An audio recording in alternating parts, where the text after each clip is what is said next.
Dear students and dear friends, बहुत बहुत स्वागत है अपने चैनल पॉलिटिकल साइंस एसपीएम में। मैं विकास। प्यारे साथियों, आज हम लोग बीपीएससी टीआरई 4 या यूपी पीजीटी हो या डी ट्रिपल एस बी हो या आपका एचपीएससी आरपीएससी एमपीएससी हो या किसी भी स्टेट की आप पीजीटी पॉलिटिकल साइंस या राजनीति विज्ञान के लिए तैयारी कर रहे हैं, खासकर वर्तमान में बीपीएससी टीआरई 4 और यूपी पीजीटी की भर्ती आपके सामने है। तो उसी की प्रिपरेशन के लिए आज हम लोग ये प्रैक्टिस सेट सॉल्व कर रहे हैं और प्रैक्टिस सेट नंबर 4 का ये आपका सेकंड पार्ट है। इससे पहले इसका हम लोग 50 प्रश्नों की सीरीज को, जो 100 क्वेश्चन हैं एक सेट में, उसमें 50 प्रश्नों को पहले पार्ट में सॉल्व कर चुके हैं। आज हम लोग दूसरे पार्ट को सॉल्व करते हैं, ठीक। और आगे बढ़ने से पहले आपसे वही पुराना हिस्सा बेटा रिक्वेस्ट है कि प्लीज़ आप चैनल को जरूर सब्सक्राइब करें। बिना सब्सक्राइब किए हुए आपको आगे नहीं बढ़ना है। जल्दी से जल्दी सब्सक्राइब करें, साथ ही बेल आइकन भी प्रेस करें। ये जो भी प्रैक्टिस सेट है आपका, अगर आप लगे हाथ एनटीए नेट या यूजीसी नेट की तैयारी करें तो उसके लिए भी बेहतर है। तो कुल मिला के पीजीटी पॉलिटिकल साइंस या राजनीति विज्ञान के चौथा प्रैक्टिस सेट का सेकंड पार्ट है। चलिए आगे बढ़ते हैं। प्लीज आप चैनल को जरूर सब्सक्राइब करें। तो पिछले इसके सेट में हम लोग 50 क्वेश्चंस को देख चुके थे, फर्स्ट 50 क्वेश्चंस को। अब नेक्स्ट 50 क्वेश्चंस को देखेंगे 51 से लेकर 100 तक। इसके साथ एक और बात आपको बता दें, अगर आपको पेड पीडीएफ की आवश्यकता है, अगर किसी साथी को लगता है कि उसके पास पीजीटी पॉलिटिकल साइंस का पर्याप्त कंटेंट नहीं है, तो आप इस व्हाट्सएप नंबर पे संपर्क कर सकते हैं या मैसेज कर सकते हैं, ठीक। जरूर आपको पीडीएफ अवेलेबल करा दीजिएगा। टॉपिक वाइज एमसीक्यूज है और सबसे बड़ी बात, जो 5 ऑप्शंस वाले 5 ऑप्शंस वाले प्रैक्टिस सेट है, मॉडल पेपर है, वो भी आपको मिलेंगे। और भी जो बेहद महत्वपूर्ण प्रैक्टिस सेट है उस भी आपको मिल जाएगा। चलिए क्वेश्चन नंबर 51 देखते हैं। अमेरिका का वह प्रसिद्ध विश्वविद्यालय जिसे व्यवहारवाद के अध्ययन का गढ़ माना जाता है, कौन सा ऐसा विश्वविद्यालय है अमेरिका का जहां बिहेवियरलिज्म का एकदम गढ़ माना गया? Oxford, Chicago, Harvard, London school of economics.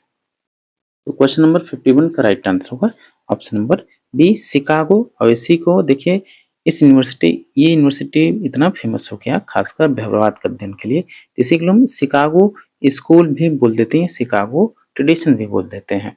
व्यवहारवाद के अध्ययन का जो विश्वविद्यालय अमेरिका में गढ़ बना वो था शिकागो यूनिवर्सिटी है, शिकागो विश्वविद्यालय। ऑप्शन बी सही होगा।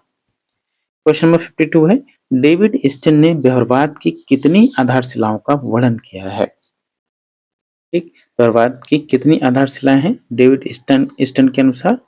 जो अपना वो इनपुट आउटपुट थ्योरी देता है, व्यवस्था सिद्धांत देता है उसमें। क्वेश्चन नंबर 52 का राइट आंसर होगा ऑप्शन नंबर सी, 8 मान्यताओं या आधारशिलाओं की वो वकालत करता है। ये भी आपको कौन कौन सी है वो भी याद रखना चाहिए। क्वेश्चन नंबर 53 है, वैज्ञानिक अध्ययन पद्धति के संबंध में कौन सा कथन त्रुटिपूर्ण है? यानी वैज्ञानिक साइंटिफिक जो आपका स्टडी है उसके बारे में कौन सा कथन गलत है, ये बताना है आपको। ऐतिहासिक अध्ययन पद्धति वैज्ञानिक अध्ययन पद्धति से संबंधित है, सही है आपका। तुलनात्मक अध्ययन पद्धति वैज्ञानिक अध्ययन पद्धति से भी संबंधित है, ये कथन भी सत्य है। परीक्षणात्मक अध्ययन पद्धति वैज्ञानिक अध्ययन पद्धति से संबंधित है, सी भी सही है। तो स्वाभाविक है, 3 कथन जब सही हो चौथा अपने आप गलत होगा। तो दार्शनिक अध्ययन पद्धति वैज्ञानिक अध्ययन पद्धति से संबंधित है। दार्शनिक पद्धति में कोई भी वैज्ञानिक पद्धति शामिल नहीं होती है। आपके ख्याल जिस दिशा में जहां भी चले गए, कहीं भी दिशा, उसमें कोई वैज्ञानिक तकनीक का यूज नहीं होता है, वैज्ञानिक पद्धति नहीं अपनाई जाती। तो ऑप्शन डी जो है, इस ऑप्शन में जो वैज्ञानिक पद्धति के अनुसार कथन इसमें त्रुटिपूर्ण है, तो ऑप्शन डी सही होगा। अगला प्रश्न है 54 कि वैज्ञानिक अध्ययन पद्धति का जनक कौन था? तो साइंटिफिक जो मेथड है उसका जनक कौन था? प्लेटो, अरस्तु, मैकियावेली या ग्रीन। तो क्वेश्चन नंबर 54 का राइट आंसर होगा वैज्ञानिक अध्ययन पद्धति का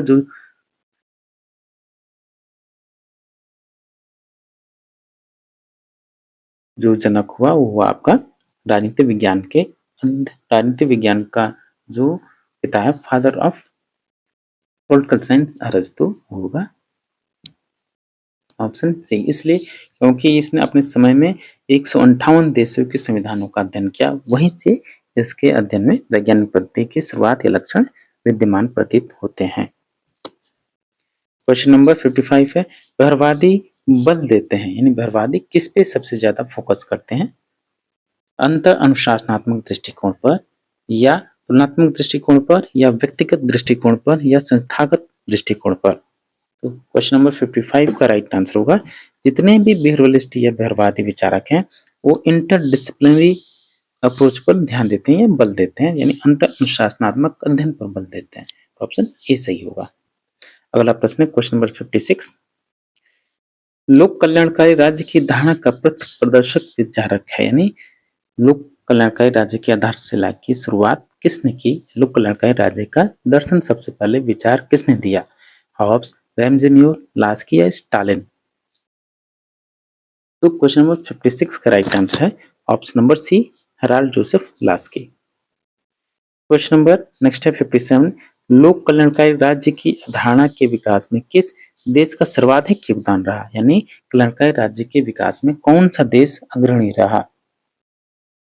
तो 57 का राइट आंसर होगा कौन सा? ऑप्शन देखिए आप, ऑप्शन सी इंग्लैंड। लोक कल्याणकारी राज्य या विचारधारा या जितने सिद्धांत कार्य इसके आगाज की शुरुआत ब्रिटेन से होती है। नेक्स्ट क्वेश्चन है 58, नोबेल पुरस्कार से सम्मानित अमर्त्य सेन अपने विचारों में किसके समर्थक हैं? साम्यवादी राज्य, साम्यवादी राज्य, समाजवादी राज्य या कल्याणकारी राज्य के? तो अमर्त्य सेन कल्याणकारी राज्य के समर्थक हैं, ऑप्शन डी सही होगा, option D. Question number 59, Bentham के अनुसार राज्य का उद्देश्य क्या है? अधिकतम स्वतंत्रता का संरक्षण, अधिकतम व्यक्तियों को अधिकतम सुख, लोक कल्याणकारी राज्य या विदेशी आक्रमण से सुरक्षा? तो बेंथम के अनुसार राज्य का जो उद्देश्य है, जो उसका सिद्धांत है, आप भली भांति परिचित हैं कि अधिकतम व्यक्तियों को अधिकतम सुख प्राप्त हो, यही राज्य का अंतिम उद्देश्य बेंथम के अनुसार। प्रथम उपयुक्तवाद का जनक। क्वेश्चन नंबर नेक्स्ट है 60, कल्याणकारी राज्य मूलतः संश्लेषण है, यानी संश्लेषण मतलब मिला हुआ। तो जो कल्याणकारी राज्य है इसका मिला जुला रूप है। याद रखिए ये क्वेश्चन बेहद बेहद महत्वपूर्ण, बार बार आपसे पूछा जाता है। क्वेश्चन नंबर 60 का राइट आंसर होगा ऑप्शन ए, उदारवाद और समाजवाद का संश्लेषण या मिला जुला रूप कौन सा है? कल्याणकारी राज्य। तो ऑप्शन ए सही होगा, उदारवाद और समाजवाद का संश्लेषण है। क्वेश्चन नंबर 61, नाम मात्र का प्रभुत्व सत्ताधारी टिट्युलर सॉवरेन कौन होता है? टिट्युलर सॉवरेन कौन होता है? वह व्यक्ति जिसके पास संविधान प्रदत्त सभी अधिकार हैं किंतु उसके अधिकारों का इस्तेमाल कोई दूसरा करता है, जैसे संसदीय शासन व्यवस्था जो प्रधान मिनिस्ट्रियल फॉर्म ऑफ गवर्नमेंट है उसमें। ऑप्शन बी राइट आंसर होगा। नेक्स्ट क्वेश्चन है क्वेश्चन नंबर 62, कानूनी संप्रभुता कहाँ स्थित होती है? न्यायालय में, देश के संविधान में, या उस संस्था में जिसके पास कानून बनाने के सर्वोच्च अधिकार हैं, या राज्य के अध्यक्ष में? किसमें? तो 64 का right answer, sorry question number 62 का राइट आंसर होगा ऑप्शन नंबर सी, उस संस्था में जिसके पास कानून बनाने के सर्वोच्च अधिकार यानी संसद। क्वेश्चन नंबर 63,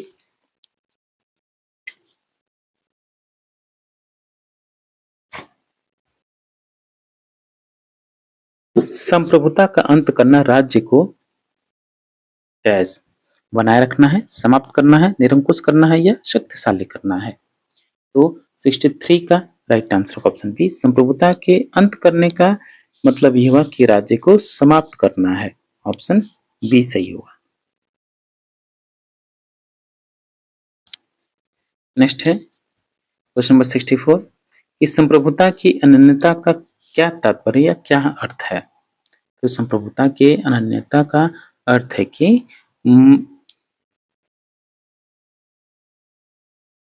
राज्यों में केवल एक ही प्रमुख व्यक्ति, संप्रभुता की अनन्यता का तात्पर्य है कि राज्य में केवल एक ही व्यक्ति प्रमुख है या प्रमुख शक्ति उसी में निहित है। तो ऑप्शन सी सही होगा।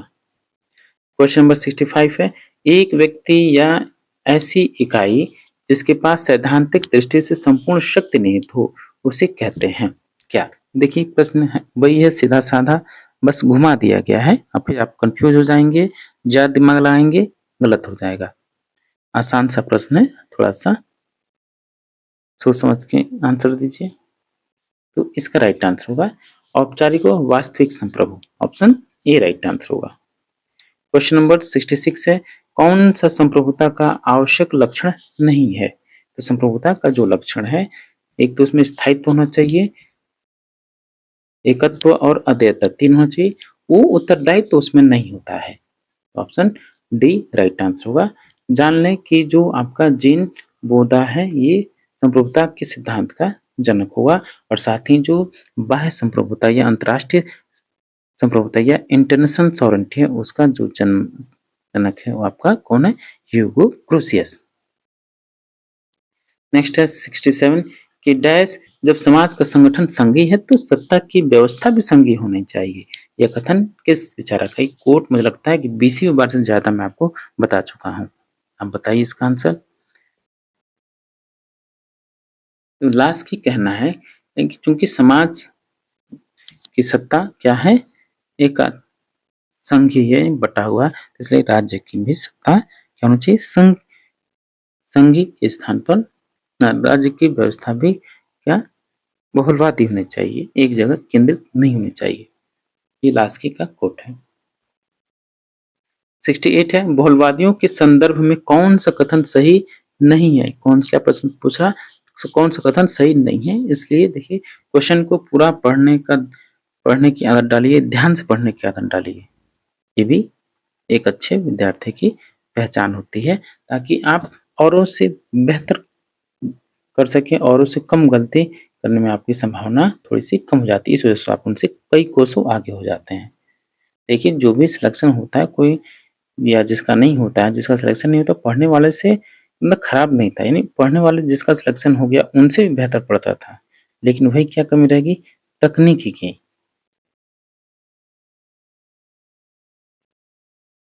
तो 68 बहुलवादियों के संदर्भ में कौन सा कथन सही नहीं है?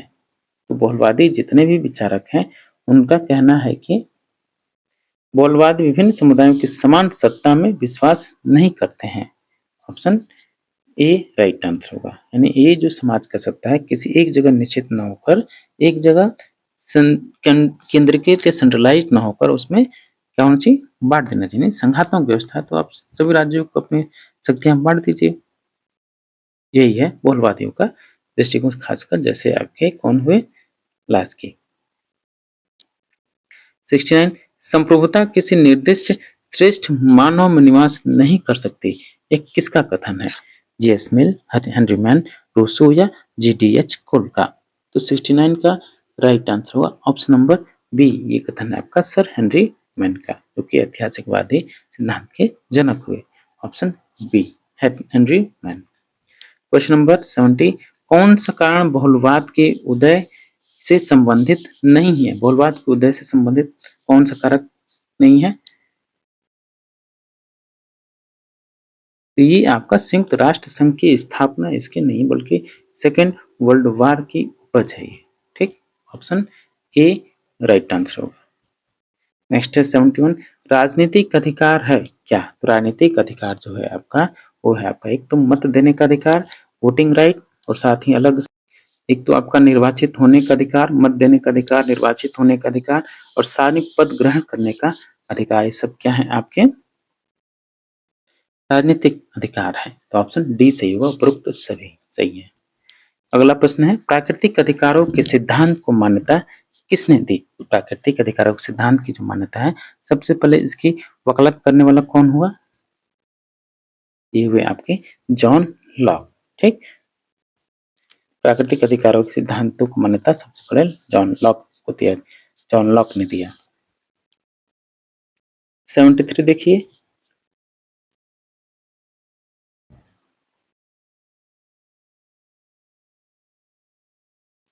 कि प्राकृतिक अधिकार को के सिद्धांत का सबसे अधिक विरोध किसने किया है? प्राकृतिक अधिकार के सिद्धांतों का सबसे ज्यादा विरोध जिसने किया वो है आपके सबसे कटु आलोचना किसने किया? वो है आपके बेंथम, जो कि उपयुक्तवादी विचारक हैं। और ये प्राकृतिक अधिकारों को क्या बोलता है? बकवासों से भी बढ़कर बकवास है प्राकृतिक अधिकार। ऑप्शन ए सही होगा। क्वेश्चन नंबर 74, अधिकारों के वैधानिक सिद्धांत के अनुसार अधिकार राज्य की इच्छा पर निर्भर है, अधिकार कानून का परिणाम है, सीमित अधिकार है। तो 74 का राइट आंसर होगा ऑप्शन डी, उपरोक्त सभी। क्वेश्चन नंबर 75, कि कानून हमारे अधिकारों को मान्यता देता है और उनकी रक्षा करता है, परंतु वह उन्हें जन्म नहीं दे सकता। यह विचार किसका है? 75 देखिए, किसका विचार है, ये किसका कोट है? तो ये कोट है आपका वाइल्ड महोदय का, ऑप्शन बी राइट आंसर होगा।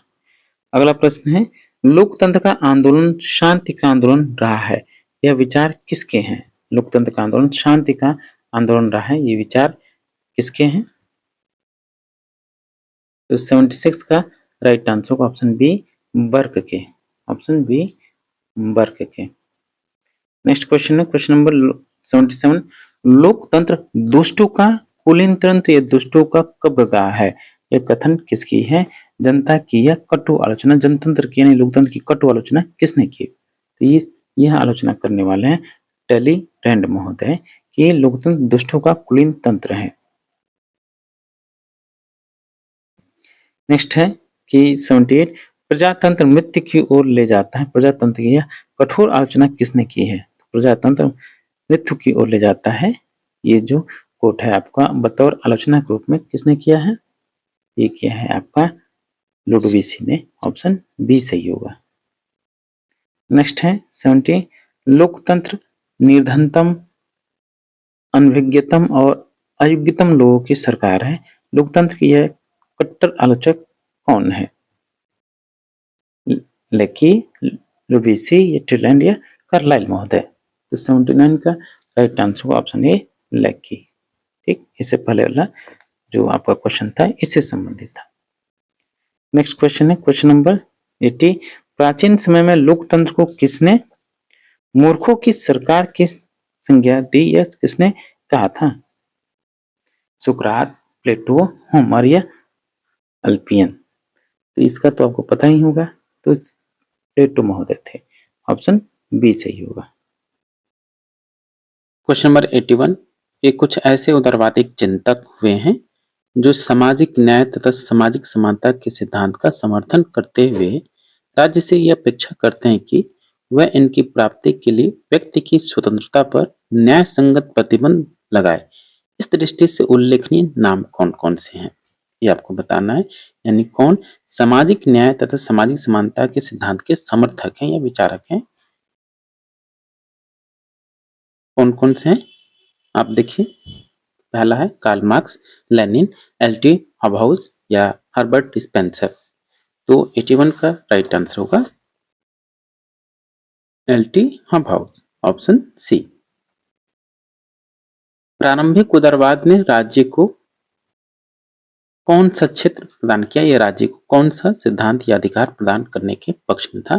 प्रारंभिक उदारवाद असीमित क्षेत्र प्रदान किया प्रारंभिक उदारवाद ने राज्य को, या राज्य को सीमित क्षेत्र प्रदान किया, या सीमित एवं असीमित क्षेत्र दोनों प्रदान किया, या कोई नहीं। तो जो आपका प्रारंभिक उदारवाद है वो राज्य को सीमित क्षेत्र प्रदान करता है, यानी राज्य को व्यक्ति के मामले में कम से कम हस्तक्षेप करना चाहिए, जैसे कि लॉक जो है आपका उदारवाद का जनक और लिमिटेड गवर्नमेंट की बात करने वाला, जिसमें और उसकी पुस्तक थी two treatises on civil government. इसलिए इसका राइट आंसर हुआ सीमित क्षेत्र उसने प्रदान किया राज्य को। ठीक, अब तो व्यापक हो गया है, ऑप्शन बी राइट आंसर होगा। नेक्स्ट क्वेश्चन है क्वेश्चन नंबर 83, परंपरागत उदारवाद के लक्षण क्या हैं? जो ट्रेडिशनल लिबरलिज्म है या परंपरागत उदारवाद, उसके क्या क्या लक्षण हैं? तो एक तो स्वतंत्र समझौता हो, बाजार तथा बाजारू समाज हो, ये भी सही है, प्रतियोगिता हो, यानी परंपरागत उदारवाद में स्वतंत्रता और बाजार का खुलापन या फिर प्रतियोगिता आपस में होनी चाहिए, परंपरागत उदारवाद के लक्षण थे। तो ऑप्शन डी सही होगा, तीनों ही लक्षण है डी। क्वेश्चन नंबर 84, आज उदारवाद मार्क्सवाद, प्रजातंत्र, फांसीवाद के मिश्रण के रूप में विकसित विचारधारा है, या गांधीवाद, मार्क्सवाद, प्रजातंत्र के मिश्रण के रूप में विकसित विचारधारा है, या व्यक्तिवाद, प्रजातंत्र, समाजवाद के मिश्रण के रूप में या राष्ट्रवाद, फांसीवाद, प्रजातंत्र के मिश्रण के रूप में विकसित विचारधारा है? कौन सा कथन सही होगा? तो जो वर्तमान का उदारवाद है उसमें व्यक्तिवाद के साथ साथ लोकतंत्र और समाजवाद के मिश्रण के रूप में विकसित एक पूंजीवादी वर्ग की विचारधारा है। ऑप्शन सी राइट आंसर होगा। क्वेश्चन नंबर 85 है कि उदारवाद राज्य, जो उदारवादी राज्य है उसका क्या मतलब की विशेषता है, उस विशेषता के रूप में आपको सही विशेषता चुनना है इसमें से। तो जो उदारवादी राज्य को हम कल्याणकारी सकारात्मक कार्य भी देना चाहता है। ठीक, ऑप्शन बी राइट आंसर होगा। क्वेश्चन नंबर 86 है कौन सा फांसीवाद का लक्षण है? फांसीवाद का लक्षण कौन सा है? तो फांसीवाद का जो लक्षण है वो आपका साम्राज्यवाद है। इसी से आपका फांसीवादी विचारधारा उत्पन्न हुआ या फांसीवाद का समर्थक साम्राज्यवाद भी है। तो ऑप्शन बी सही होगा। क्वेश्चन नंबर 87 मेरा कार्यक्रम कर्म करना है बात करना नहीं, बेहद महत्वपूर्ण कोट है ये, और कोट किसका है? ये किसने कहा? कई बार आपकी परीक्षा में भी पूछा गया है। तो आप क्वेश्चन पेपर देखेंगे, प्रीवियस ईयर क्वेश्चन पेपर या पुराने प्रश्न पत्रों को देखेंगे तो आपको पता चल जाता है कि कौन कौन से क्वेश्चन महत्वपूर्ण है, कौन कौन से क्वेश्चन रिपीटेड हो रहा है, कौन कौन से टॉपिक महत्वपूर्ण है। 87 का राइट आंसर होगा कि मेरा कार्यक्रम कर्म करना है बात करना नहीं। ये मुसोलिनी का कथन है जो कि फांसीवादी विचारधारा का समर्थक हुआ। ये कहा? वही इटली में। उसका कार्यकारी सिद्धांत था विश्वास, आज्ञा पालन, संघर्ष। ये किसकी ओर संकेत करता है? यानी कार्यकारी क्या कार्य करने कौन सा सिद्धांत था? एक तो विश्वास और आज्ञा पालन और संघर्ष। किसका? फांसीवादी विचारधारा का सिद्धांत था। Option C. ठीक, नेक्स्ट क्वेश्चन है 89 आदेश, अनुशासन और सत्ता किसका नारा था? मार्क्सवाद, फांसीवाद, व्यक्तिवाद या गांधीवाद? तो आदेश और अनुशासन और सत्ता, ये जो नारा था आपका किस विचारधारा का था? तो ये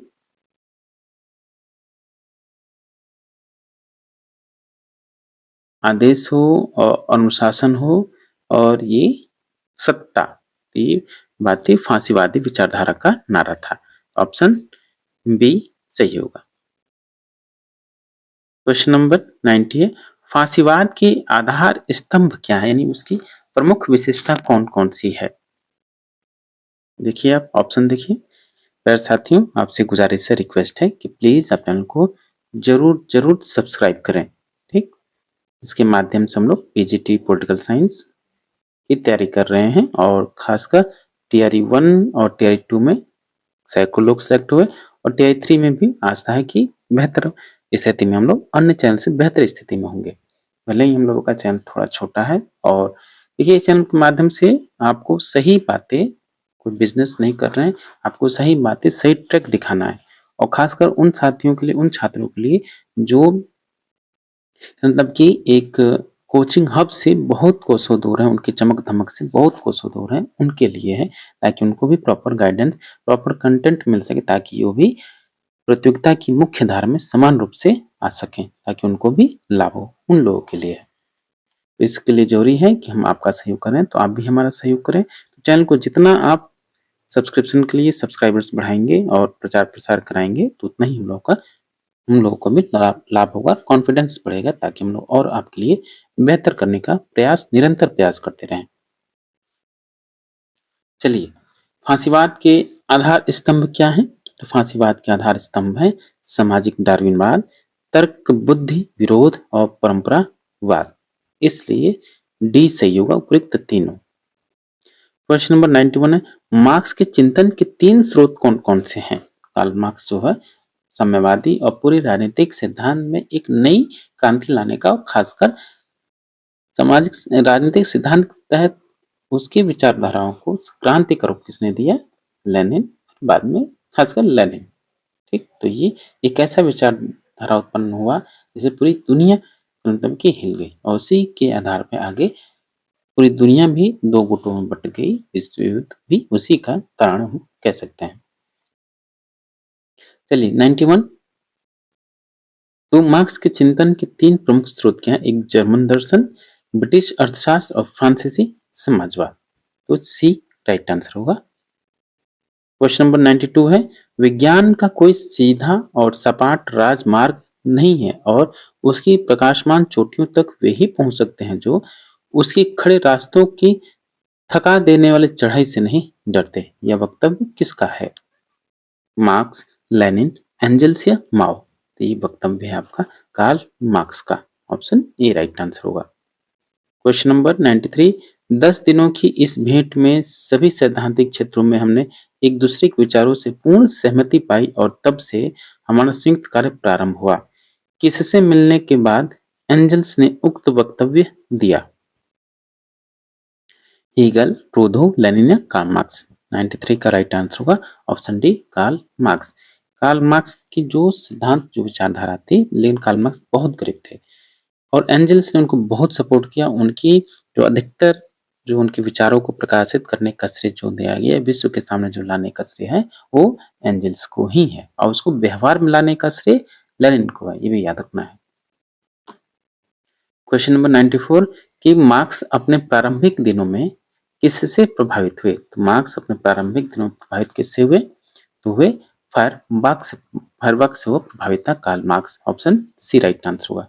बार बार पूछता है कि कार्ल मार्क्स किससे प्रभावित था, तो फायरबाख से प्रभावित था। नेक्स्ट है कि अपनी पुस्तक के लिए उन्हें कम रॉयल्टी मिली कि स्वयं उनके शब्दों में, यानी अपनी पुस्तक के लिए उन्हें इतनी कम रॉयल्टी मिली कि स्वयं उन शब्दों में उससे अधिक पैसे तो पुस्तक लिखते समय ये सिगारों में ही खर्च हो गए होंगे। यहाँ निम्नांकित में से किसका संदर्भ है? ये संदर्भ है, देखिए बहुत बड़ी बात है, ये संदर्भ है कार्ल मार्क्स का। ऑप्शन सी राइट आंसर होगा। क्वेश्चन नंबर 96 है कि एम एन रॉय किसके व्यक्तिगत गुणों और नेतृत्व की क्षमता से प्रभावित थे? विवेकानंद, गांधी जी या नेहरू जी? 96 का राइट आंसर होगा ऑप्शन नंबर सी, गांधी जी। सी सही होगा। नेक्स्ट क्वेश्चन है क्वेश्चन नंबर 97 कि एम एन रॉय ने मौलाना आजाद के विरुद्ध कांग्रेस के अध्यक्ष पद का चुनाव किस सन में लड़ा था? ये था 1940। ऑप्शन डी राइट आंसर होगा। मौलाना आजाद के नाम रिकॉर्ड है कि कैसा सबसे लंबे समय तक कांग्रेस के अध्यक्ष के रूप में ये पद पर रहे। सबसे ज्यादा लंबे समय तक कांग्रेस के अध्यक्ष के पद को सुशोभित करने वाले कौन हुए? मौलाना आजाद।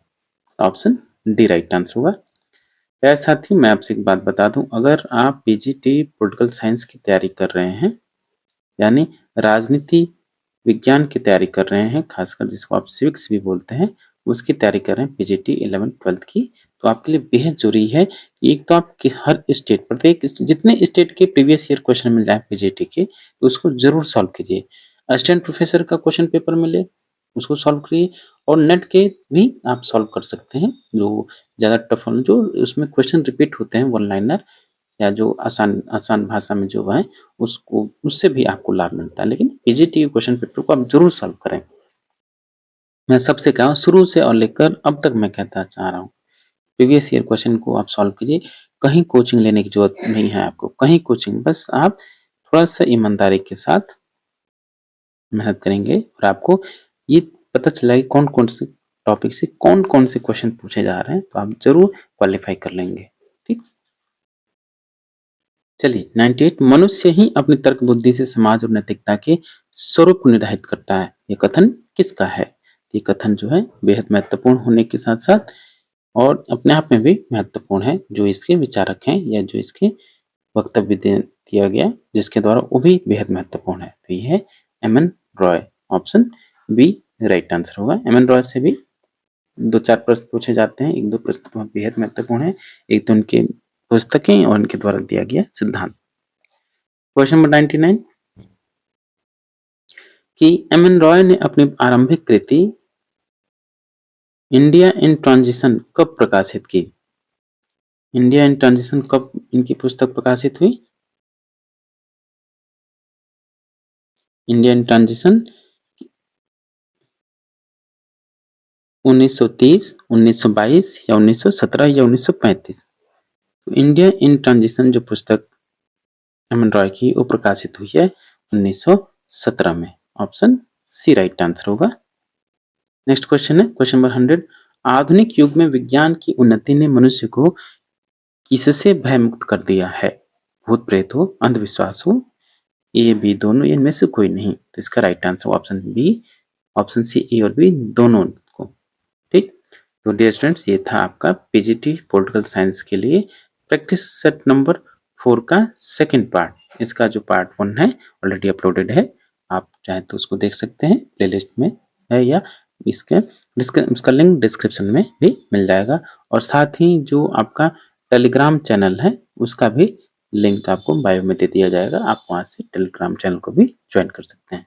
चलिए चैनल को जरूर सब्सक्राइब करें। किसी प्रकार का डाउट हो कमेंट बॉक्स में कमेंट करें, वीडियो को लाइक कीजिए और अधिक से अधिक शेयर कीजिए। Thank you for watching. मिलते हैं आपसे नेक्स्ट वीडियो में।